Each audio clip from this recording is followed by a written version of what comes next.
The void was not empty, but it filled with the silent, unwavering judgment of the Athelian ascendancy. To the uninitiated, the space around the dead star of Xylos was a tomb, a cold and lightless expanse where cosmic dust settled on the ghosts of long-dead planets. To luminary Kalen, however, it was a canvas. His fleet, the Golden Censure, hung in the darkness not as an occupying force, but as an artist's brush poised to deliver a final, purifying stroke. Each of his ships was a masterpiece of sculpted alloy and contained starlight, their forms evoking the grace of soaring avians and the solemnity of cathedral spires. They moved in perfect, sweeping formations, their engine trails leaving faint, pearlescent ribbons in their wake, a silent symphony of order in a realm of chaos. Kalen stood on the observation deck of his flagship, the Elegy's End, a chamber of polished obsidian and soft, internal light that offered an unbroken view of the celestial stage. He was a tall, slender being, his people having evolved beyond the brutish needs of bone and sinew, their forms almost translucent under their shimmering ceremonial robes. His features were sharp and serene, his eyes holding the ancient patience of a stargazer. In one long-fingered hand, he held a data slate, but he was not reviewing tactical readouts. He was composing a verse, a final couplet for his ode to the cleansing of Xylos. For centuries, this dead system had been a repository for the Ascendancy's refuse, a place where failed experiments and aesthetically displeasing debris were sent to be forgotten. Now, the time had come for its final purification.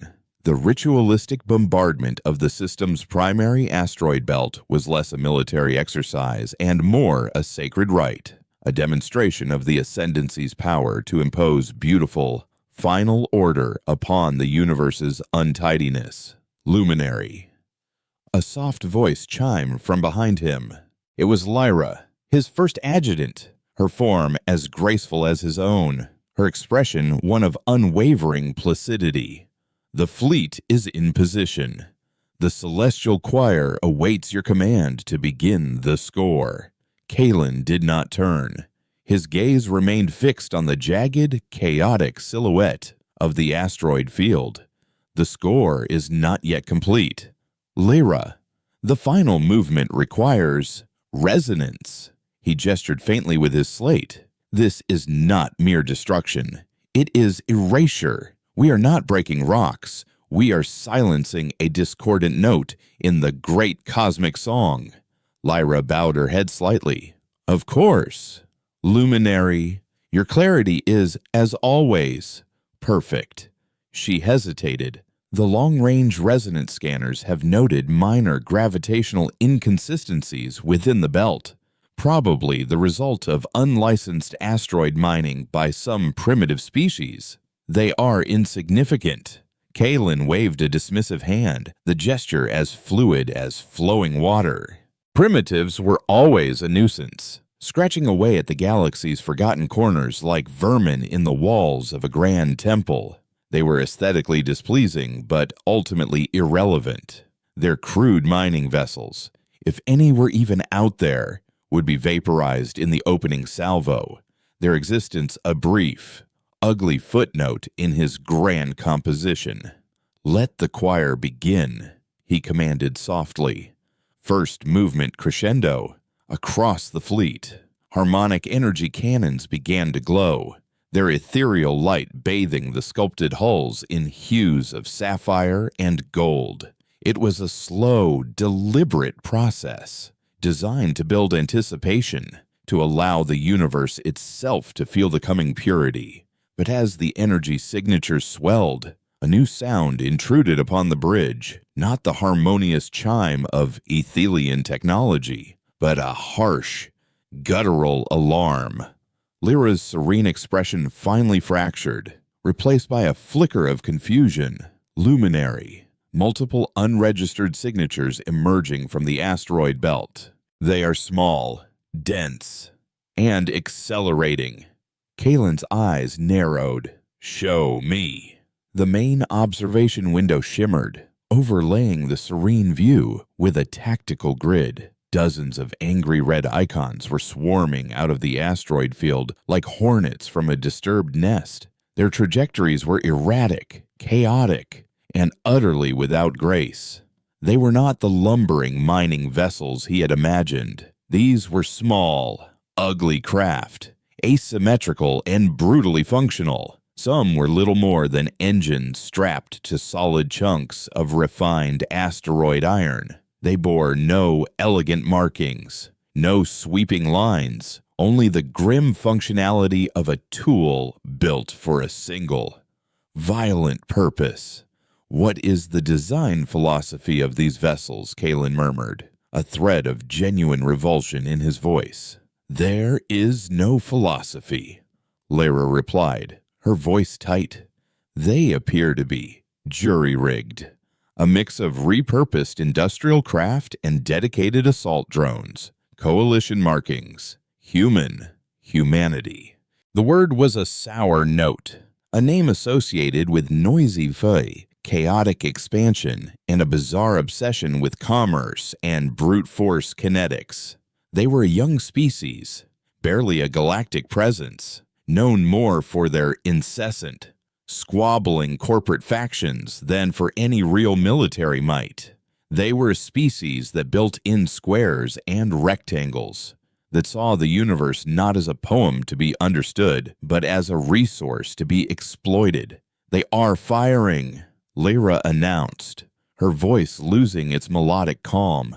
The first volley was not a lance of coherent light or a wave of shimmering plasma. It was a cloud of metal, unguided, unrefined, brutally simple slugs of tungsten and iron, launched at relativistic speeds. They were not aimed with the precision of a master painter, but hurled with the thoughtless abandon of a child throwing rocks. Kalen watched in horrified disbelief as the storm of primitive projectiles crossed the void. The Elegy's end's outer shields flared, absorbing the initial impacts with a series of discordant shudders that ran through the deck plates. His beautiful, perfect ships, designed to deflect the elegant energies of civilized warfare, were being pelted by scrap metal. It was not a battle, it was vandalism. "Return fire," Kalen ordered, his voice colder than the void outside. "Erase this mess." The golden censure's harmonic cannons unleashed their power, beams of pure, golden light, each capable of cracking a moon, lanced across the darkness. They were perfectly aimed, mathematically flawless, a testament to Ethelian superiority. But the human ships were no longer where they were supposed to be. They scattered, their movements unpredictable, diving back into the cover of the asteroid field, their small size and erratic flight paths making them infuriatingly difficult to target. A few were caught in the golden light, vanishing in silent, brilliant explosions. But for everyone destroyed, 3 more would emerge from a different vector. Then the second wave of the human attack came, and it was even more profane than the first. Larger ships, clearly converted asteroid haulers, launched massive magnetic grapples and tow cables. They weren't trying to destroy his warships, they were trying to catch them. One of Kalen's escort cruisers, the Starlight Requiem, found its graceful flight path arrested as thick, ugly cables latched onto its solar fins. The cruiser, a vessel designed for ballets of orbital bombardment, was suddenly being dragged and pulled, its intricate system screaming in protest. From the cover of a massive asteroid, a new type of human vessel emerged. It was a monstrous thing, a mobile refinery that had been retrofitted into a weapon. A huge magnetic accelerator rail ran along its spine. It fired, not a small slug, but an entire processed asteroid. a 10,000-ton chunk of iron-nickel ore hurled like a planetary slingshot. The shields of the Starlight Requiem, already strained by the tow cables, shattered under the kinetic impact. The asteroid itself, moving at a significant fraction of the speed of light, did not explode. It simply passed through the Athelian cruiser, tearing a hole through its elegant structure from bow to stern. The Starlight Requiem split in two, its internal light dying in a silent, agonizing flicker before its reactor core went critical, creating a brief, ugly star in the darkness. Kalen stared, his mind struggling to process the sheer vulgarity of what he was witnessing. This was not war. War had structure, art, a rhythm. This was a demolition derby. The humans fought without honor, without discipline, without any sense of beauty. They were not warriors, they were scavengers, fighting with their trash. "They are targeting our engines and observation decks," Lyra reported, her voice strained. "They are ignoring our primary weapon arrays entirely. They are deliberately defacing us." It was true. The human ships swarmed his fleet, their smaller cannons peppering the Athelian hulls with kinetic rounds that chipped and scarred the gleaming surfaces. They were leaving scratches on his masterpieces. It was an insult deeper than any simple act of destruction. An alarm blared on Kalen's own command deck as a series of heavy impacts rattled the Elegy's end. He looked up to see a human assault craft, a blocky, graceless vessel attached to their hull like a tick. It wasn't firing weapons, it was deploying a massive plasma drill, attempting to bore its way through the ship's flank. "Repel them," Kalen snarled, the command tearing from him with a rare display of raw anger. Point defense lasers, normally reserved for micrometeorites, sliced the human ship apart, but the damage was done. A deep, ugly scar now marred the perfect surface of his flagship. The carefully composed symphony of the Athelian fleet had devolved into a cacophony of alarms, evasive maneuvers, and chaotic, short-range engagements. His ships, built for stately, long-distance duels of energy, were hopelessly clumsy in this close-quarters brawl. The humans were like rabid dogs, nipping and tearing at the heels of a majestic beast, bleeding it slowly, humiliating it. And then, from the largest asteroid in the belt, a structure that had been perfectly hidden by sensor-dampening fields, came the source of it all. It was not a mere mining outpost. It was a shipyard, a sprawling, hideous complex of gantries and docking arms, clinging to the rock like a metallic fungus. Erebus Station. So that was what their primitive scratching had been. Not mining, building. Here, in this forgotten place, humanity had been secretly forging its weapons, learning, preparing. They had turned a graveyard into an armory. Kalen felt a cold fury wash over him, a feeling so alien it was almost paralyzing. His people saw a dead system as a place to be cleansed. The humans saw it as an opportunity. This fundamental difference in perspective was at the heart of their profane victory. "All ships," he said, his voice dangerously quiet. "Disengage. Execute the veiled retreat maneuver. Now." Lyra looked at him, her eyes wide. "Retreat. Luminary. We have not even deployed the principal armament. This is not a battle we can win," Kalen said through gritted teeth. "It is an infestation we must reassess.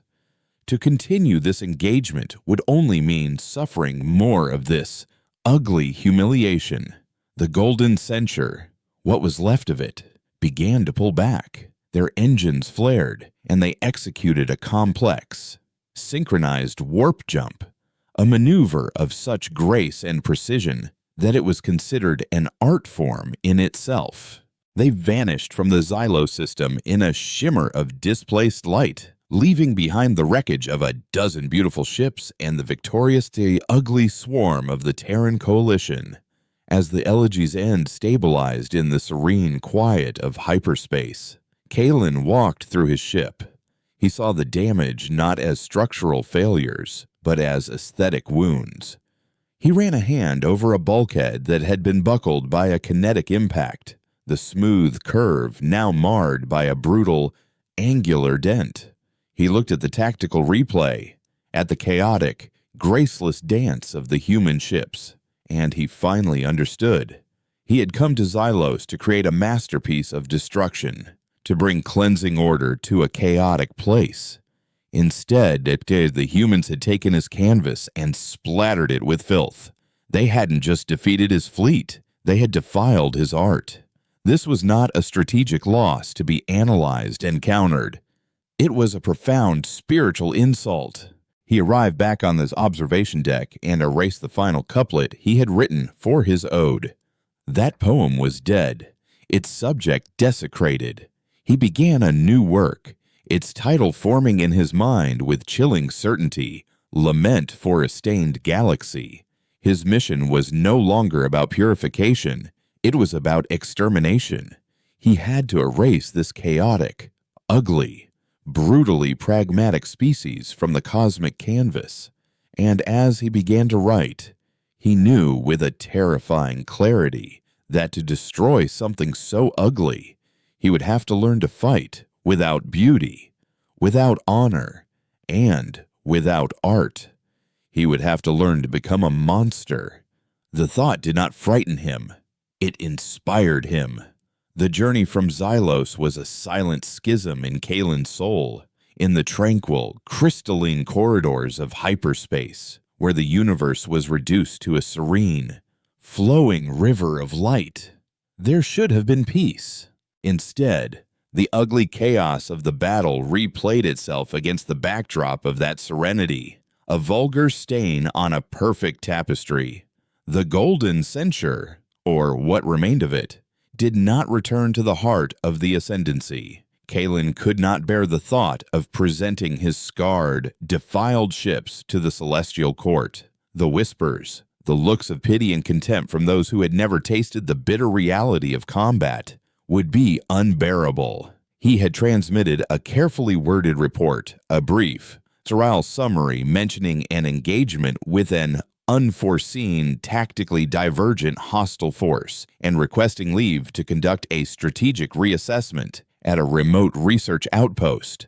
It was a lie of omission, a poem written to obscure a brutal truth. He had guided his wounded fleet to the Sanctum of Echoes, an Athelian deep space facility nestled in the gravity well of a collapsed neutron star.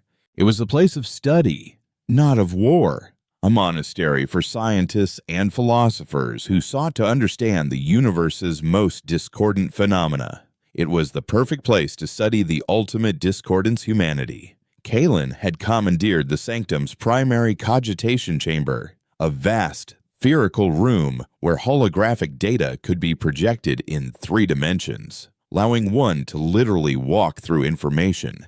He stood now in the center of a perfect, silent reconstruction of the Battle of Xylos.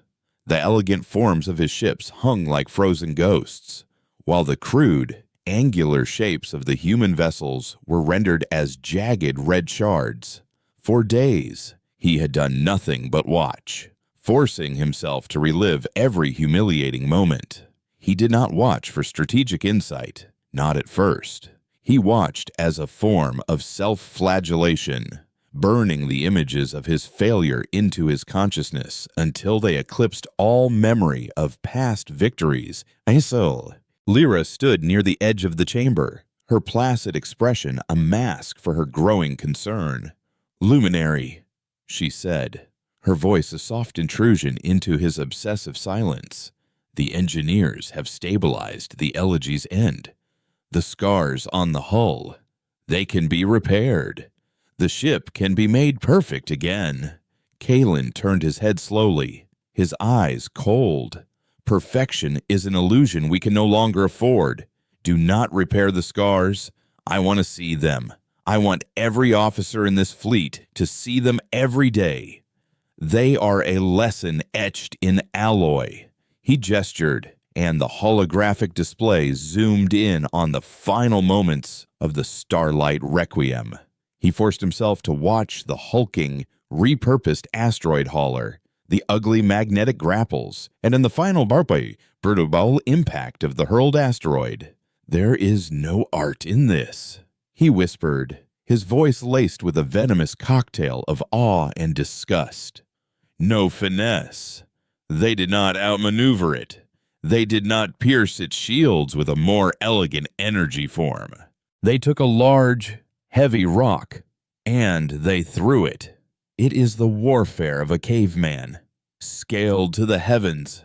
He activated the audio logs salvaged from the wreckage, and the chamber filled with human voices. It was a cacophony, unlike the calm, melodic exchanges of an Athelian bridge. The human comms were a storm of overlapping shouts, clipped status reports, and what sounded disturbingly like laughter.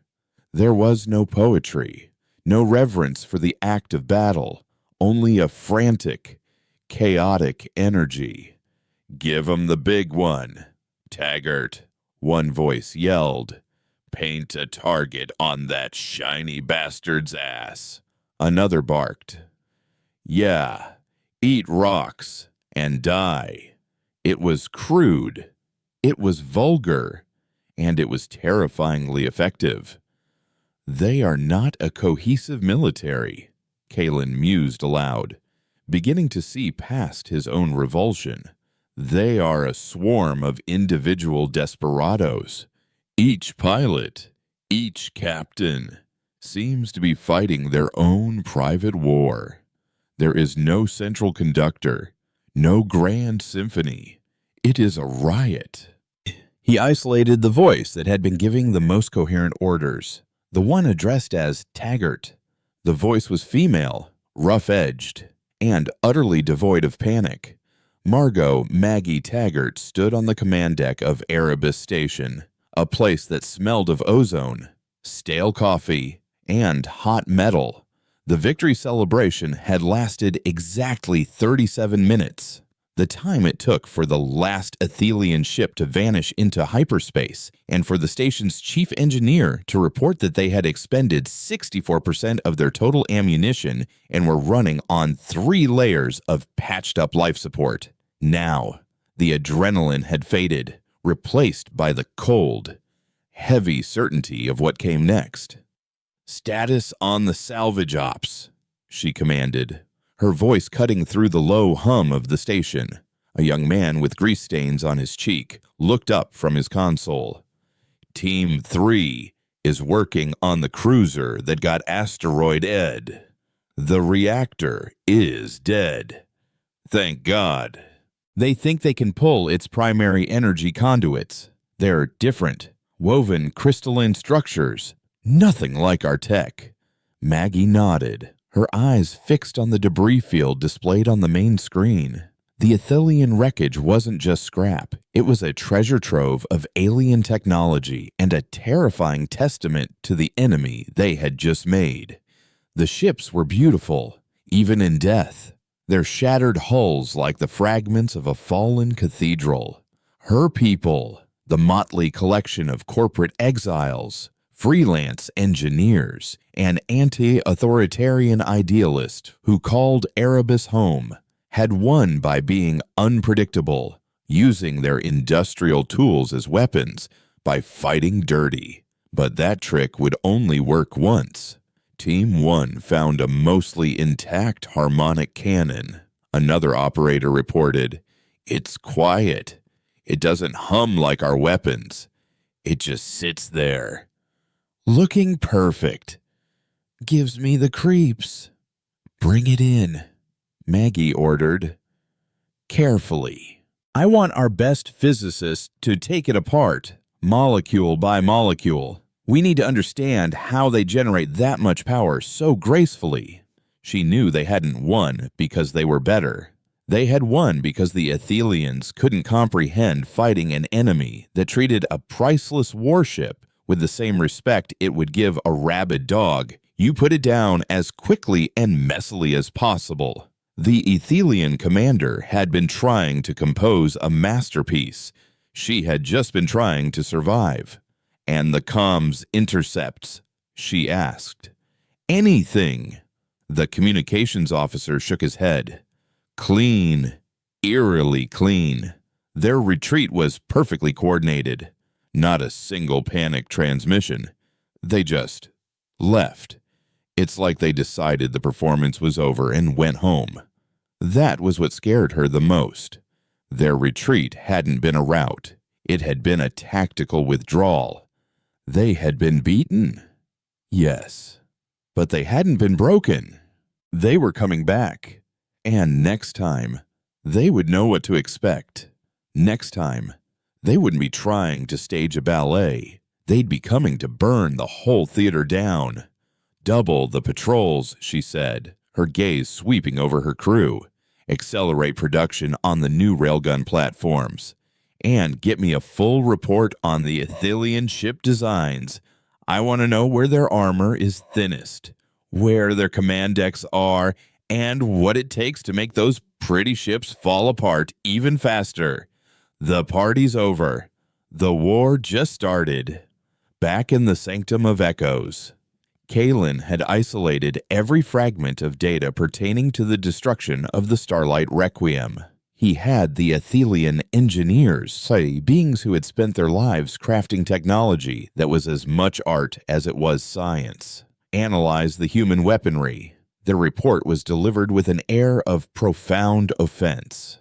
The projectiles are simple, unenlightened slugs of dense matter. Luminary, the lead scientist explained, his translucent fingers gesturing at a holographic model.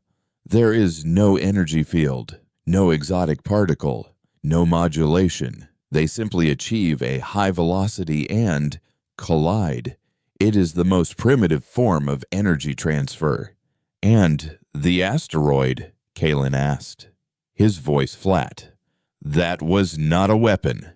It was a rock, the scientist said with a shudder. They used basic magnetic fields, repurposed from a mining vessel, to throw it. There is no theory behind it, no complex doctrine. It is brute force, the conceptual equivalent of a club. Kalen stared at the model, at the brutal simplicity of it all. He had seen it as a vulgar insult. Now, he was beginning to see it as something else. Purity, not the Ethelian ideal of aesthetic purity, but a different kind, a purity of purpose. A human weapon was not designed to be beautiful, or elegant, or to express a philosophy. It was designed to do one thing, destroy its target as efficiently as possible. All other considerations were discarded. In its own way, it was a terrifyingly perfect design philosophy. It was the philosophy of a predator. A shark is not beautiful because of its elegant lines. It is beautiful because its form is perfectly, ruthlessly honed for the hunt. The humans had built a shark. He, in his pride, had piloted a majestic, slow-moving whale into its feeding grounds. Gather the heads of our engineering and weapons development divisions, Kalen said, turning away from the hologram. I have a new project for them. Lyra followed him out of the chamber. A new weapon system, luminary something to counter their kinetic attacks. No, Kalen replied, his voice echoing in the silent, curved hallway. Not to counter them, to emulate them. Lyra stopped, her serene face finally showing a crack of genuine shock. Emulate Luminary.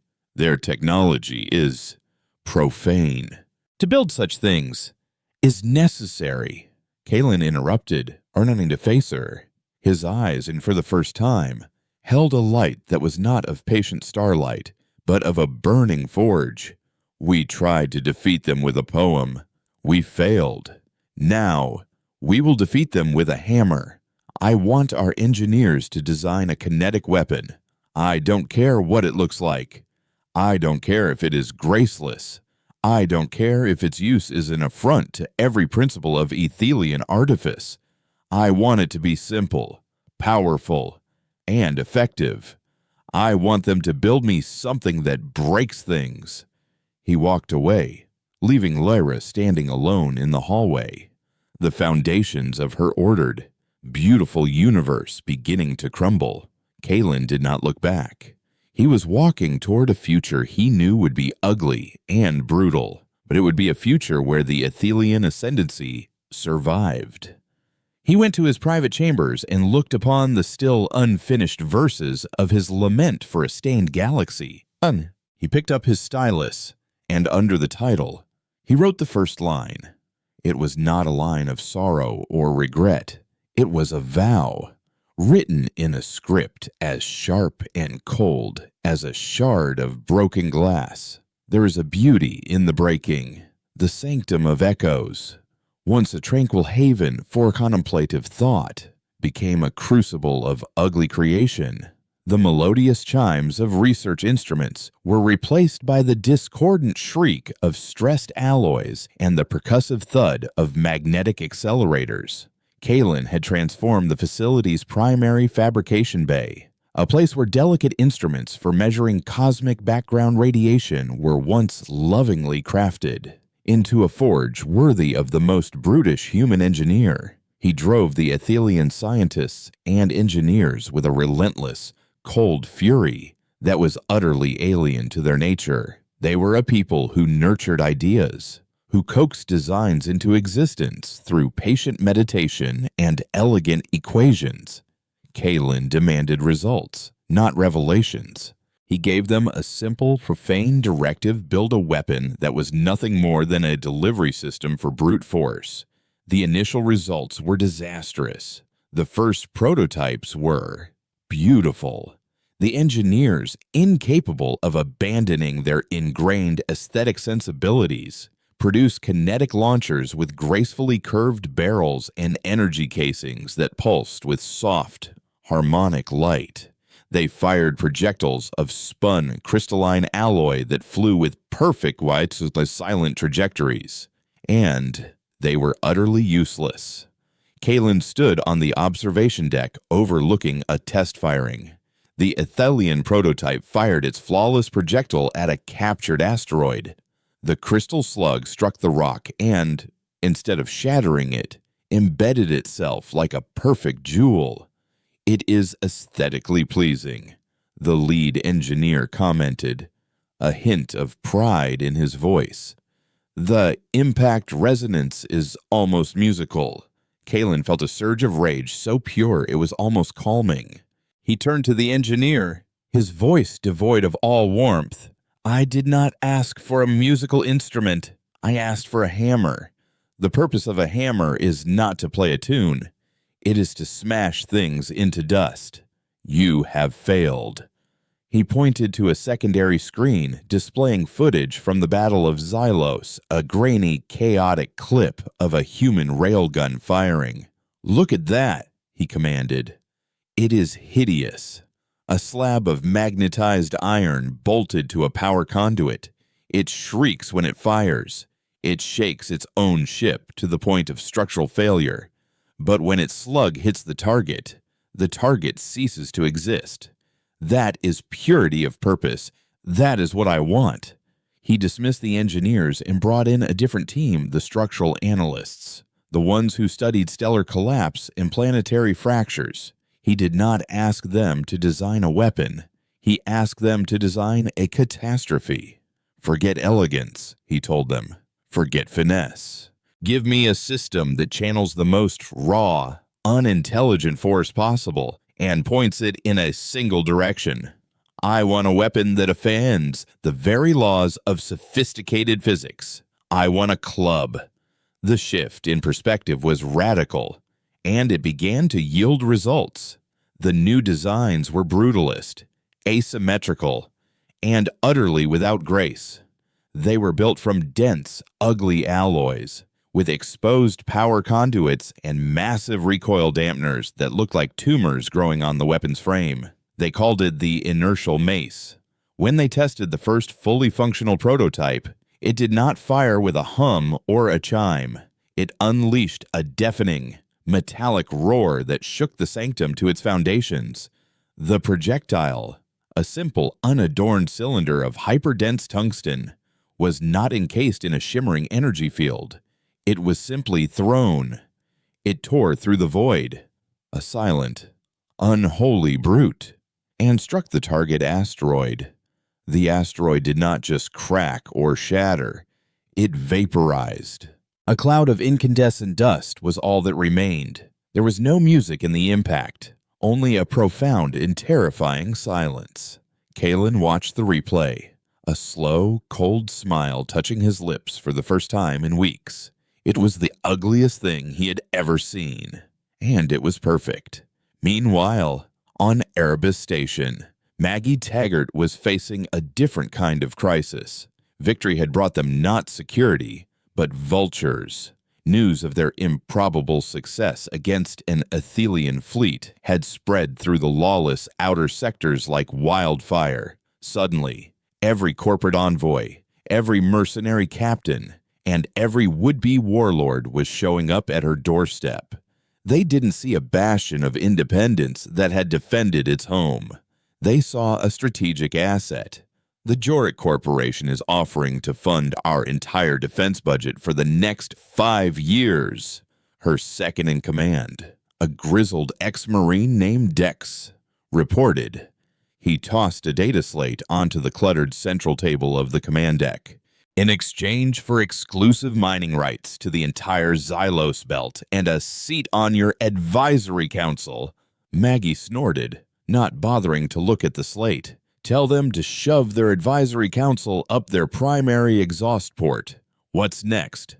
The Crimson Skull's mercenary fleet wants to sign a mutual defense pact. Dex continued, his tone dripping with sarcasm. They'll protect us from the Athelians.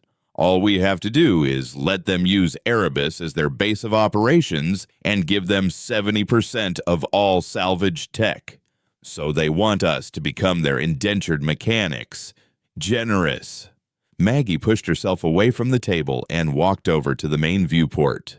Outside, the salvage operations continued, but the space around the station was more crowded now. Sleek, corporate cruisers hung in the void just outside their defense perimeter, their running lights like the patient eyes of predators. A hulking, ugly mercenary carrier squatted in a nearby orbit, a clear and unsubtle threat. They think we're stupid. Dex, she said, her voice low. They think we stumbled into this. A bunch of miners who got lucky. They don't get it. What don't they get? That we won because we're not like them. We're not a corporation looking at a bottom line or a band of killers looking for a score. We're a community. We fought for our home. She turned back, her eyes hard. And these bastards want to turn it into a boardroom or a barracks. The biggest problem was the Athelian tech itself. It was a poison apple. Her engineers were making incredible breakthroughs. They had reverse-engineered the Athelian shield emitters, discovering that they operated on a principle of harmonic resonance rather than brute force energy projection. They were beautiful, efficient, and almost impossible to replicate with human manufacturing techniques. To build more, they needed resources, exotic materials, and fabrication tools they didn't have. Resources the corporations and mercenaries were dangling in front of them like bait. A young tech officer looked up from her console, her face pale. Ma'am, we're getting a tight beam transmission. It's from the United Terran Defense Force. A hush fell over the command deck. The UTDF, the official military of the inner systems, the government that most of the inhabitants of Erebus had fled from. They were the epitome of bureaucracy, regulation, and everything the fiercely independent station stood for. On screen, Maggie said, her jaw tight. A man appeared on the main display. He was older, with a face that looked like it had been carved from granite and a uniform that was immaculately pressed. The insignia on his collar identified him as Admiral Elias Rains. "Commander Taggart," he said, his voice a low, gravelly baritone that carried an unnerving weight of authority. "I'll be brief. We saw the data from Xylos. We know what you did. We know what you're facing. And we know you can't hold it." Maggie bristled. "We held it just fine, Admiral." "You survived a preliminary skirmish," Rains corrected, his eyes unflinching.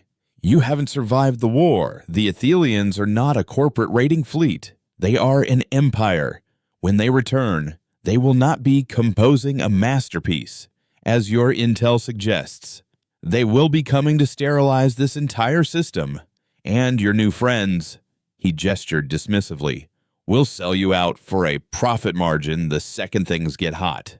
"What do you want?" Admiral, Maggie asked, cutting to the chase. "We want your data," Rain said simply. "All of it. Your analysis of their weapons, their shield technology, their tactical doctrines. In return, the UTDF will formally recognize Erebus Station's autonomy and provide you with the resources and military hardware you need to fortify your position. We will make you the anvil. The UTDF fleet will be the hammer." It was the offer she had been dreading. To accept meant compromising the very independence she had fought for. It meant letting the government back into their lives. But to refuse meant facing the coming storm alone, with scavengers at her back and an enraged, ancient empire at her front. "You're asking us to trust the government we all ran away from," Dex muttered from behind her. "I'm asking you to trust the reality of your situation." Rains's voice boomed from the screen. "Pride doesn't patch hull breaches, Commander. The Athelians have declared war on our entire species, whether you like it or not. You just happen to be standing where the first blow landed. You can be the first casualty, or you can be the first line of defense. Your choice." He leaned forward slightly, his gaze seeming to pierce through the screen. "But make it soon, because the Athelians are learning, and I promise you, they learn fast." The transmission ended, leaving his hard, unyielding face burned into Maggie's mind. She looked around her command deck, at the faces of her people engineers, miners, dreamers, and rebels. They had built this place from scratch, a haven of freedom in the dark.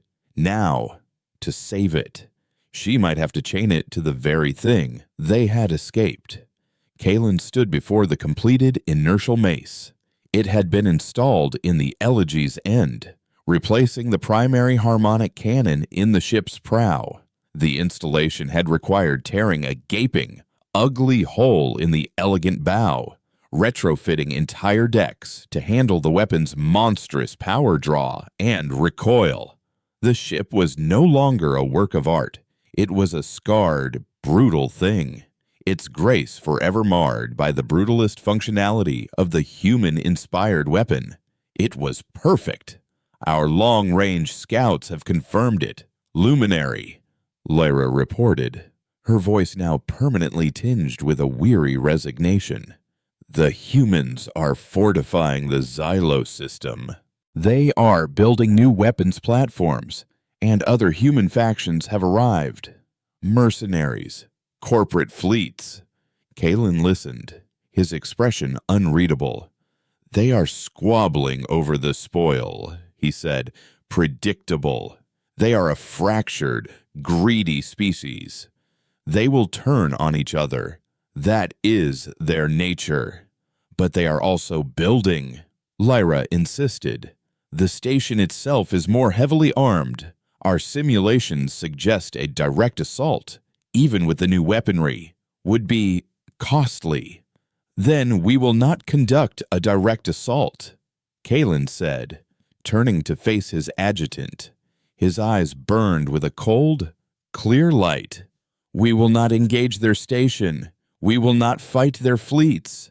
We will not play their chaotic, brutish game. Then what is the target? Luminary, Lyra asked. Kaelin activated the main holographic display. It did not show the Xylo system. It showed a different system, one deep within established human territory. It was a green, vibrant world, orbited by civilian space stations and agricultural platforms. There were no major shipyards, no significant military installations. The planet was called Haven. The humans we fought at Xylos were warriors of a sort, Kaelin explained, his voice soft and chilling. They have chosen to live on the frontier, to fight for their existence. But the heart of their species is not on the frontier. It is here, in places like this. They are soft. They are complacent. They believe themselves safe. He pointed a long, slender finger at the unsuspecting planet. Their strength is their adaptability, their ferocity in the face of a direct threat. They fight to survive. So, we will give them a threat they cannot adapt to. We will give them a loss they cannot survive. He turned his gaze back to Lyra, and she saw in his eyes the terrifying purity of his new philosophy. The old Kaelin, the poet-warrior, was gone. In his place was something new, something forged in the fires of humiliation and tempered with brutal, ugly logic. We will not attack their warriors, Veni said, the final words of his new poem falling into place. We will burn their gardens. The transition from theory to practice was seamless and silent. The golden censure, no longer golden but repainted in the flat, non-reflective black of a predator, slipped out of the sanctum of echoes like a phantom. Its movements were no longer the sweeping, graceful arcs of a fleet on parade, but the sharp, efficient vectors of a scalpel seeking an artery. They did not travel through the heavily trafficked hyperspace lanes. Kaelin, using the sanctum's vast astronomical data, charted a course through a series of gravitational anomalies unstable, chaotic corridors of spacetime that civilian and even most military vessels avoided. It was a brutal, jarring journey. The ships shuddered and groaned, their inertial dampeners straining against the violent tidal forces. It was an ugly way to travel, devoid of all grace, and, therefore, it was the perfect path. Kaelin had shed his ceremonial robes for a simple, dark uniform that did not shimmer or catch the light. He spent his time not on the observation deck, but in the tactical heart of the Elegy's End, a windowless chamber where reality was reduced to pure data. The scars on his flagship were a constant, physical reminder of his new creed. They were no longer blemishes, they were sacraments. His target, the Haven system, was everything Xylos was not.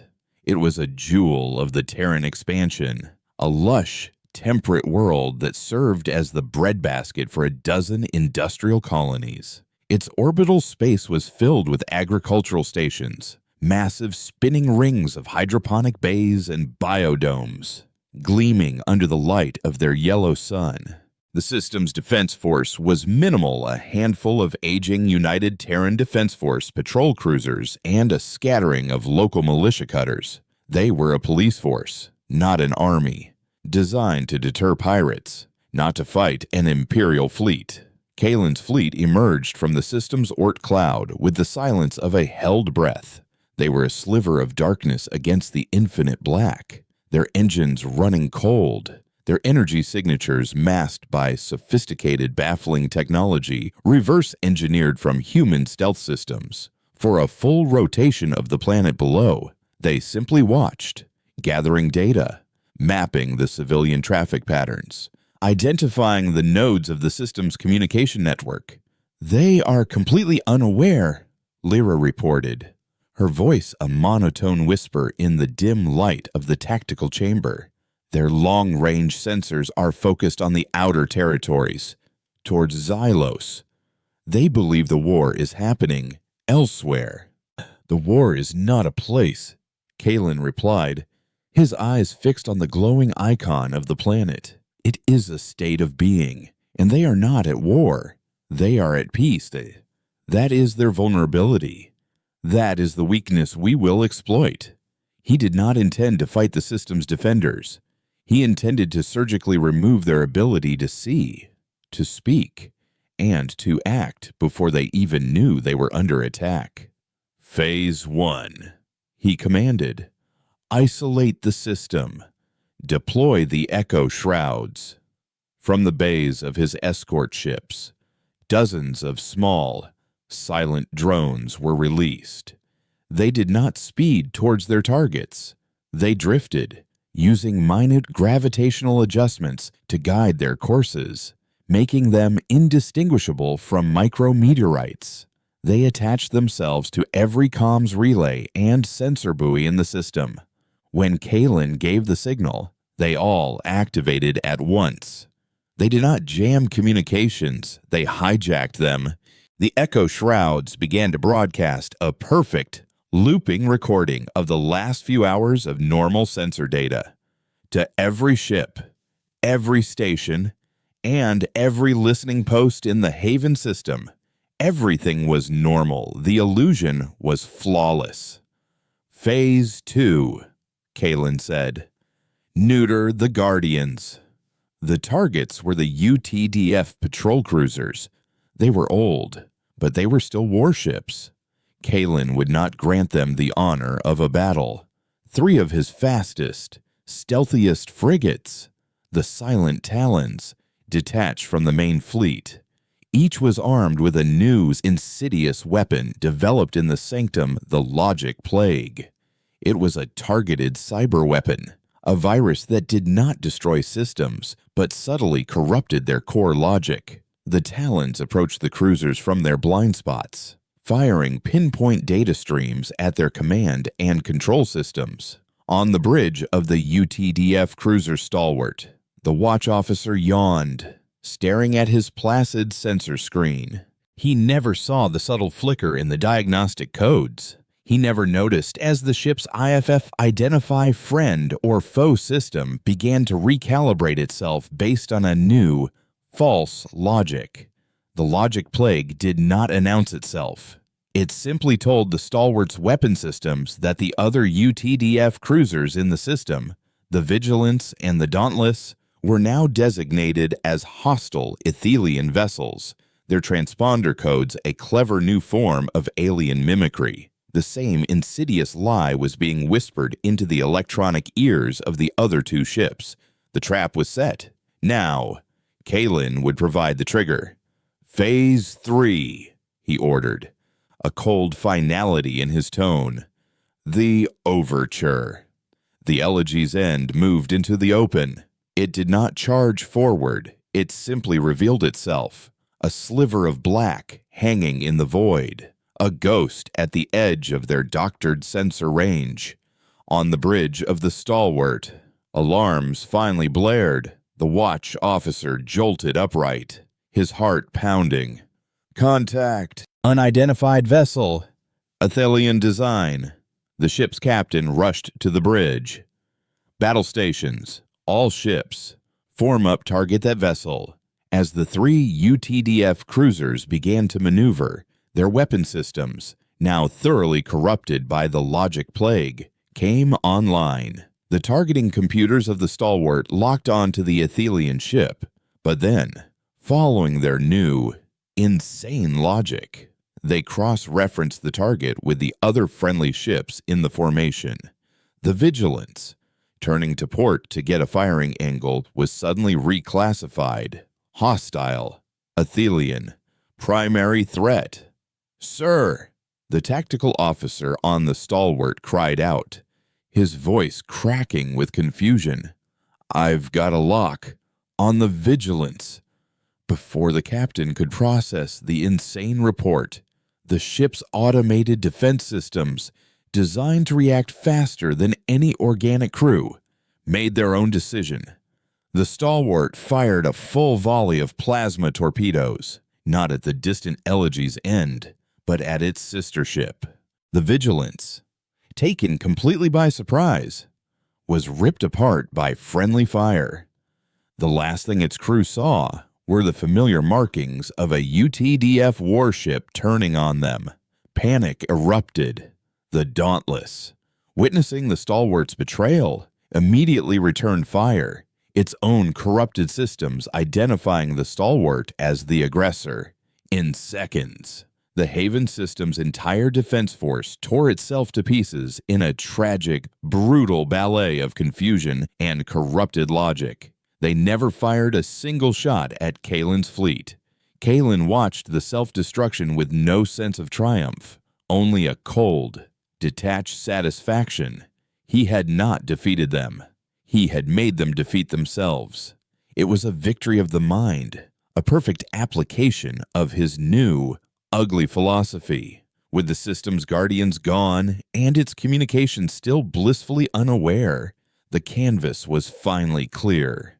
"The fleet will advance," Kalen commanded. "The primary targets are the orbital stations.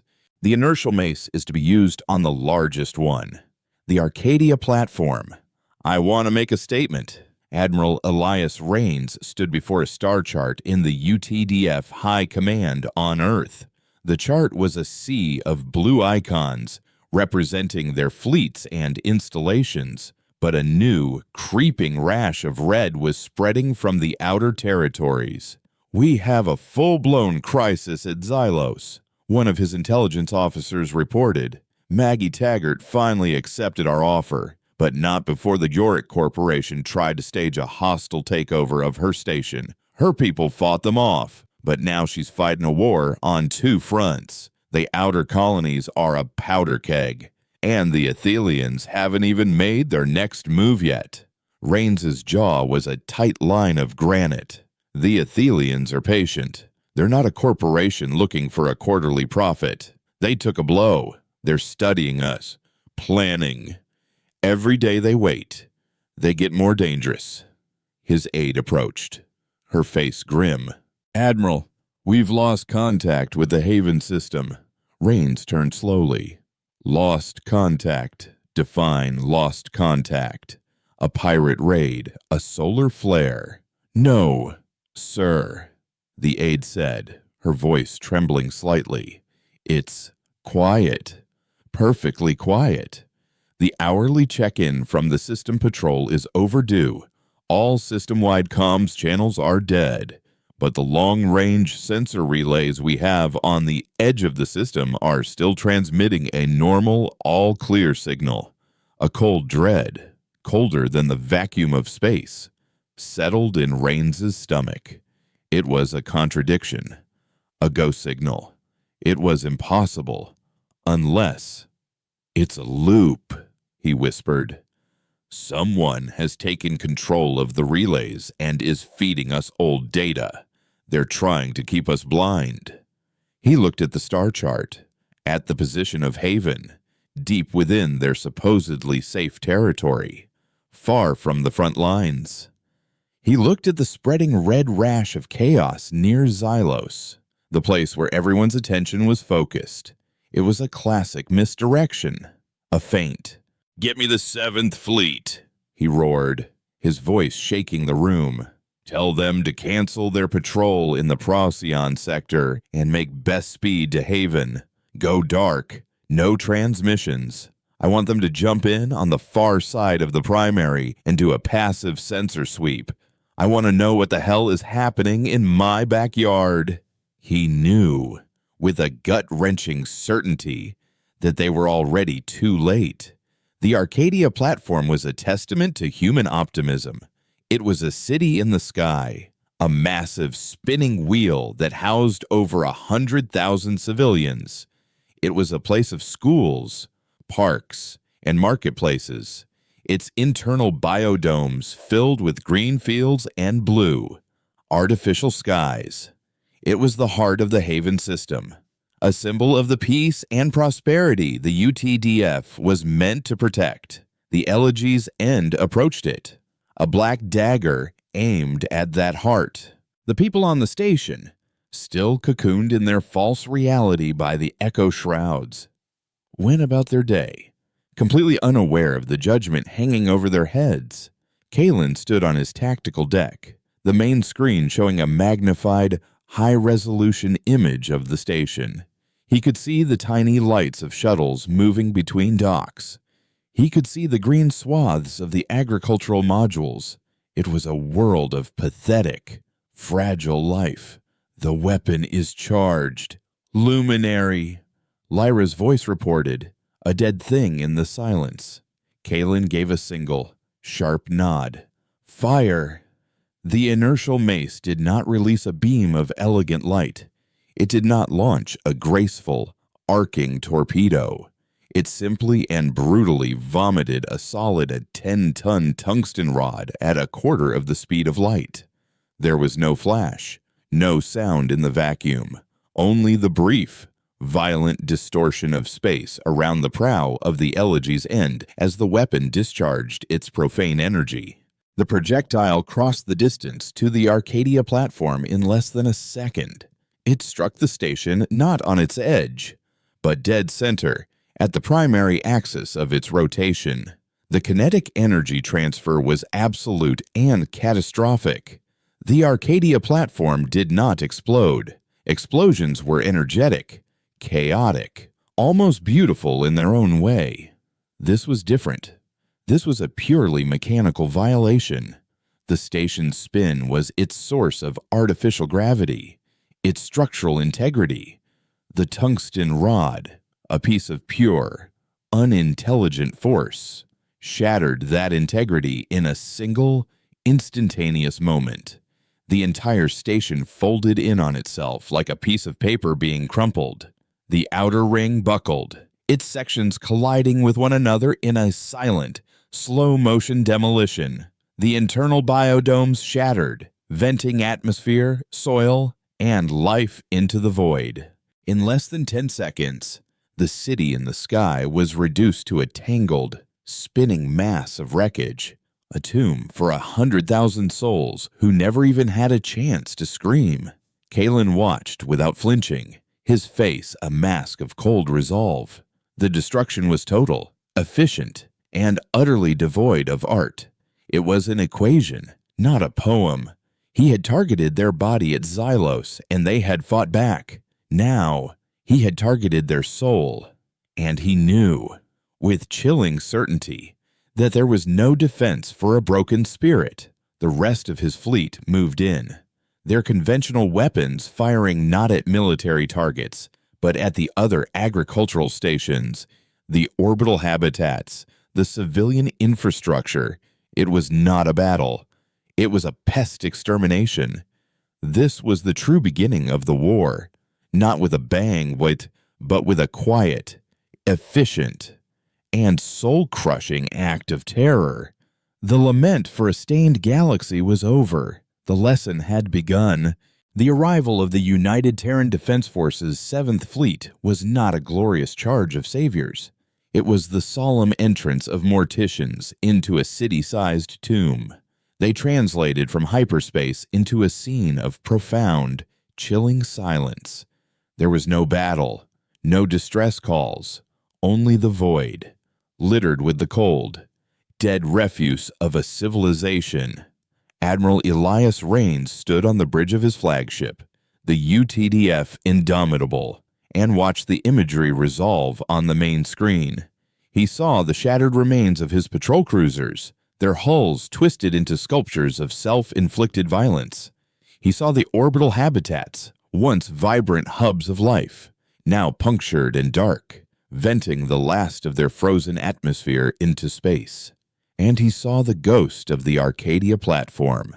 It was no longer a wheel, no longer a city. It was a knot of mangled metal, a monument to a massacre, spinning slowly in the pale light of a sun that now illuminated only a graveyard. The bridge was silent, save for the quiet hum of the ship's life support. Every officer, every crew member was frozen, their faces a mixture of horror and disbelief. They had trained for fleet engagements, for tactical combat, for the brutal but understandable logic of war. This was not war. This was an atrocity. No energy signatures, the tactical officer finally managed to say, his voice a dry rasp. No life signs, nothing. The entire system is dead. Raines's face was a mask of chiseled fury.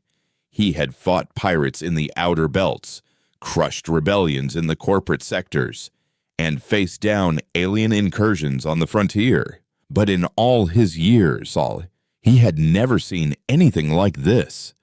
This was a statement written in the blood of innocence. It was a message of absolute terror, and it was addressed to him, to humanity. He felt a rage building within him, so cold and so deep it felt less like an emotion and more like a geological event. "They're still here," Raines said, his voice a low growl that cut through the silence. "I can feel it.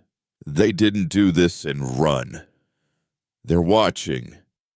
They want us to see this. They want us to despair." He turned to his communications officer. "Get me Commander Taggart at Erebus Station. Encrypted on a channel so tight, it'll make a neutron star nervous. Tell her the Athelians have learned a new art form." The connection was established in minutes. Maggie Taggart's face appeared on Raines's private screen.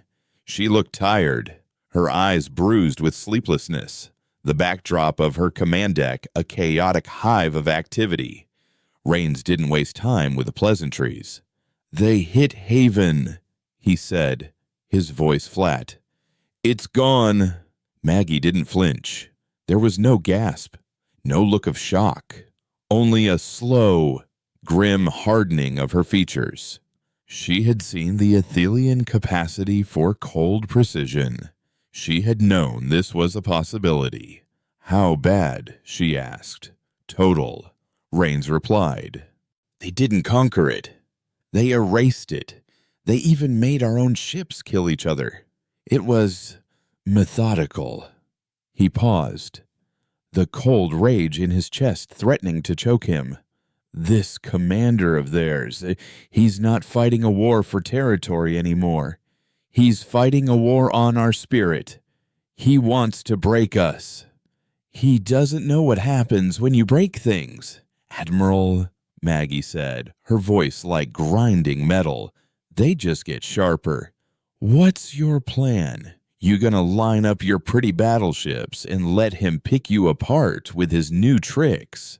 The barb hit its mark, but Raines didn't react. He knew she was right. His fleet, for all its power, was a conventional force.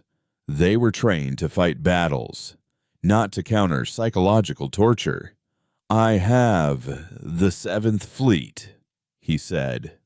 "The best we have, but they're expecting a military response, a predictable, honorable engagement. And you'll give it to them," Maggie finished, a predatory gleam in her eye. "You'll be the big, dumb, honorable target they're waiting for. You'll draw him in, but you can't beat him, not with your rules. That's why I'm calling you Commander," Raines said, the words tasting like ash in his mouth. "He thinks he's learned how to fight like us. He's adopted our brutality, but he's still an artist at heart. He thinks it's a philosophy he can master. He's wrong. It's not a philosophy, it's a survival instinct. It's ugly, it's desperate, and it lives in our bones." He leaned closer to the screen. "I need you to help me be ugly." A slow, dangerous smile spread across Maggie's face. "Admiral, you've come to the right place. I'm sending you my tactical data now, but my help comes with a price. Name it. My ships. My people," she said, her voice unwavering. We're not your auxiliary. We're not cannon fodder. We are the tip of the spear. We go in first, and we do it my way. No questions." Rains looked at the image of the shattered Arcadia platform, at the ghosts of 100,000 lives. The old rules were dead. The old honor was a luxury they could no longer afford. "Agreed," he said. "Welcome to the war, Commander." Kalen watched the UTDF 7th Fleet from the cloaked sanctuary of the Elegy's End. They had arrived, just as he had predicted, and they were behaving just as he had anticipated. They were spreading out in a standard search and rescue formation, a gesture of pathetic, sentimental futility. They were broadcasting fleet-wide communications, their discipline fractured by shock and horror. They were a wounded animal, bleeding emotion into the void, and he was the hunter, poised for the final, elegant kill. "They are tactically adrift, luminary," Lyra observed. "Their formation is compromised. They are reacting, not acting." "They are reacting to my masterpiece," Kalen corrected softly. "They are attempting to comprehend a work of art that has shattered their worldview. And now, I will provide the signature." He had planned this final act with meticulous care. He would allow them to discover him. He would engage their fleet, using his new, brutalist tactics to sow chaos. He would allow their flagship, the Indomitable, to charge forward in a vain, heroic gesture, and then he would destroy it with the inertial mace, a single, declarative stroke that would decapitate their leadership and their hope in the same instant. It would be the final line of his terrible, a beautiful new poem.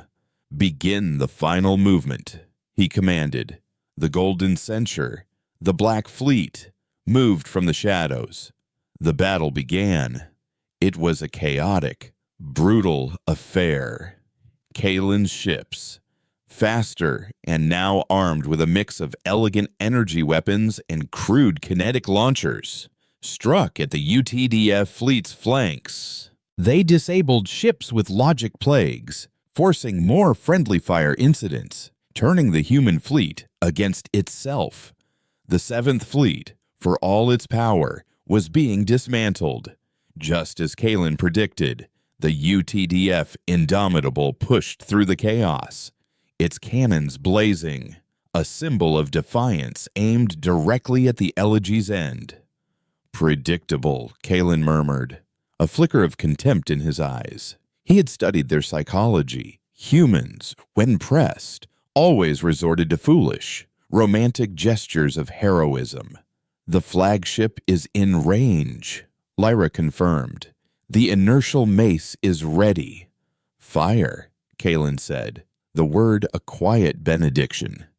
"End this."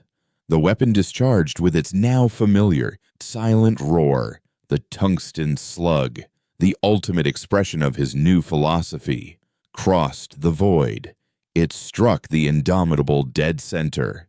But the human flagship did not crumple. It did not break. It detonated. The explosion was not a conventional one.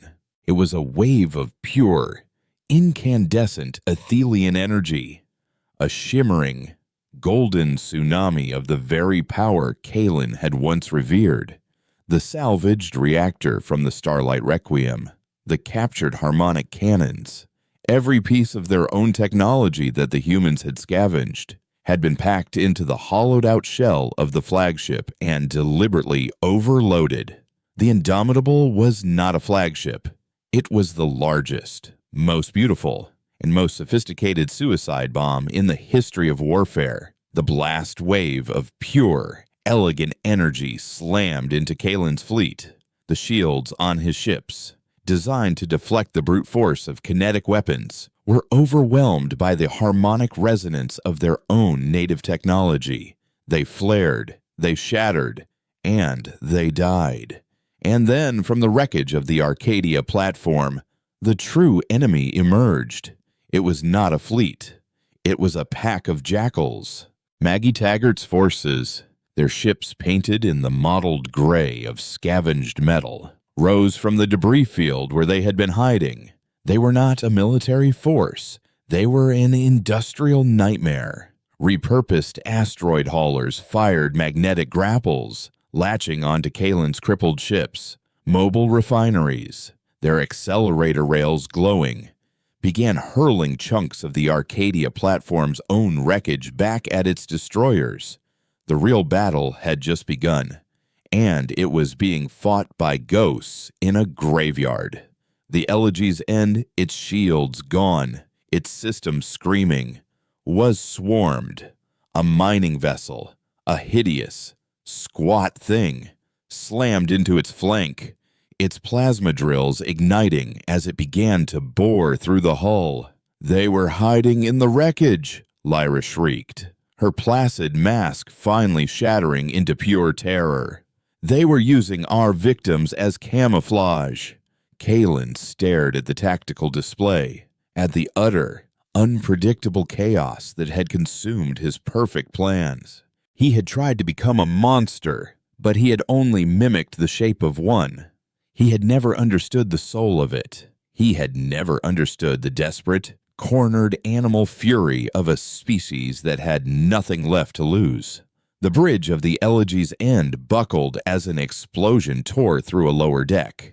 A moment later, the main door was blown inward by a shaped charge. Standing in the smoke-filled corridor were not elegant warriors, but figures in heavy, scarred combat armor, their helmets concealing all humanity. They raised their rifles crude, loud projectile weapons. Kalen looked at the leader, at the ungraceful, brutally functional weapon pointed at his chest. He had spent his life in the pursuit of beauty, only to be undone by its utter absence. His final thought, as the human soldier pulled the trigger, was one of profound, artistic failure. It wasn't beautiful. On the bridge of a small, ugly UTDF corvette hiding in the shadow of a dead moon, Admiral Rains watched the last of the Athelian fleet being torn apart. Beside him, Maggie Taggart stood with her arms crossed, her face illuminated by the fires of their victory. It was a victory that felt like a funeral. "It's done," Rains said, his voice heavy. "We won. We survived," Maggie corrected, her gaze never leaving the screen. "There's a difference. We showed them what happens when you burn our gardens. We grow thorns." The war was far from over. This was just one battle, one system. But something had changed forever. Humanity had been tested by an enemy that sought to break its very soul. And it had answered not with despair, but with a cold, unified, and utterly ruthless fury. They had learned to be ugly. They had learned to be the monsters the darkness required. The galaxy was no longer a canvas for art or a field of resources. It was a hunting ground. And humanity, scarred and vengeful, had just shown its teeth.